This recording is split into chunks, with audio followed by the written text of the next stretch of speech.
సోమవారం జిల్లా కలెక్టర్ కార్యాలయంలో నిర్వహించే కలెక్టర్ గ్రీవెన్స్ కు ఫిర్యాదుదారులు పెద్ద సంఖ్యలో తరలివచ్చారు.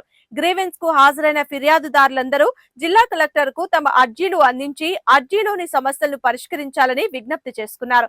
అనంతరం గ్రీవెన్స్ వద్ద కలిసిన మీడియాతో తాము ఎదుర్కొంటున్న ఇబ్బందుల్ని, సమస్యలను వివరించి ఫిర్యాదుదారులు ఆవేదన చెందారు. अस्सलाम वालेकुम, मेरा नाम मोहम्मद अब्दुल करीम बेग, గుంటూరు లాలాపేట పెద్ద మసీదు తరఫు నుంచి ముతౌలి బ్రాంచ్ సభ్యుల్ని. నేను ఈ మద్రసా అన్వారే ముస్తఫా బాయ్స్ హాస్టల్ కోసం గతంలో మూసివేయడం జరిగినది.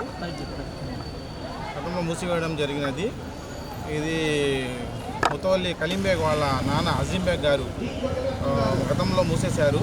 దానినే పునఃప్రారంభించామని చెప్పి ఎన్నో అర్జీలు పెట్టడం జరిగినాక వక్ఫ్ బోర్డు వాళ్ళు, రాష్ట్ర వక్ఫ్ బోర్డు వాళ్ళు లెటర్ కూడా ఇవ్వడం జరిగినది, గ్రాంట్ పర్మిషన్ అని చెప్పినా ఇప్పుడు దాకా అది పని జరగటం లేదు. చేయమని చెప్పి మద్రసాని నేను కోరుకుంటున్నాను. ఎందుకు మూసేశారు సార్? గతంలో ఖర్చు ఎక్కువైపోయింది, అది ఇది అని చెప్పి ఆదాయం ఉన్నా కావాలని మూసేశారు. మరి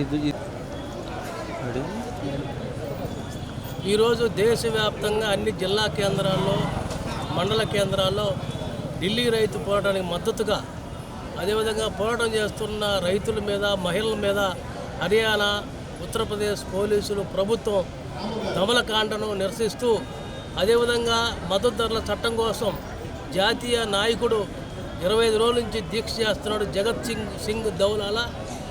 అతని యొక్క దీక్షను సుప్రీంకోర్టు మద్దతు తెలుపుతూ అతని యొక్క డిమాండ్ అంటే నెరవేర్చి అతని దీక్ష విరమణ చేయాలని చెప్పి సుప్రీంకోర్టు తీర్పిచ్చినప్పటికీ ఇప్పటికీ కేంద్ర ప్రభుత్వం పట్టించుకోలేదు. 3 వ్యవసాయ చట్టాలను రద్దు చేశాడు ఆ రోజు.